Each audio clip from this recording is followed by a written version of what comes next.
Welcome back to the channel. So in this vlog this week we're going to do this A-Class, which is an A200. So the customer wants this to look like an A35. It's kind of going to look like an A45 on the back end. So the customer, he wants the front grille, which is going to be the Panamericana style grille, which is the vertical grille with black slats.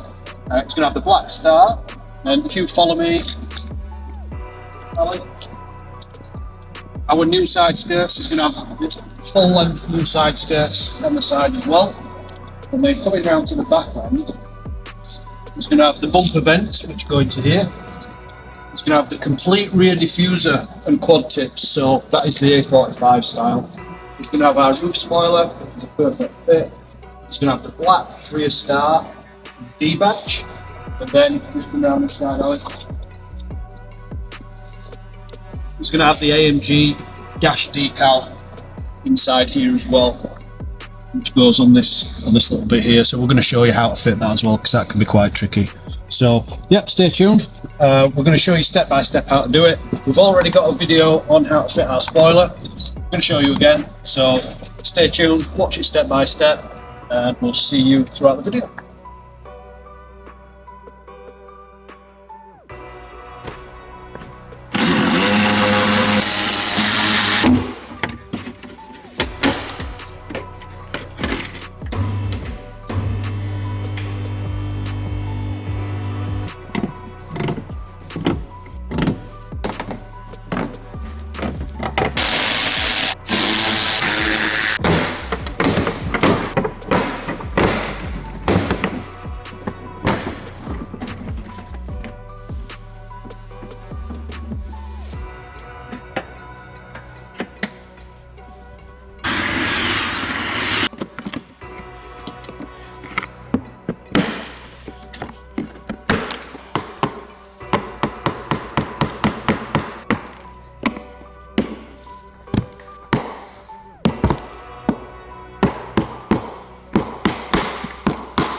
So we're done. What do you think? So the Panamericana grille is in. Customer's going to have the silver badge, so we've not changed that to the black. We do a black one exactly like that one. It's on the website. See the front aero. This is the OEM style. So a lot of customers get confused and say, oh, it's the OEM. It's not. It's the OEM style. The one that clips in. So you remove that front trim at the front, and this one clips in, so it's not a stick over one. Got these absolutely one of my favourite additions to the A-Class. And these are our side skirts. Just look at them. And then the biggest change, I'm just going to let Ali zoom out a little bit. Just look at that. Roof spoiler. Moving down to the black badge. Customer wanted the AMG badge instead of the A200 badge, which is fine. And then the rear A45 style diffuser and the rear bumper trims. Now, these rear bumper trims, we fit these exactly the same as Mercedes-Benz, so this is why all this tape is here, in order to get it down. So, obviously, the customer can get that off tomorrow at some point. But yeah, amazing. What a transformation that is. So you can order all of these parts that we've just shown you on our website. They're on there now and they are available.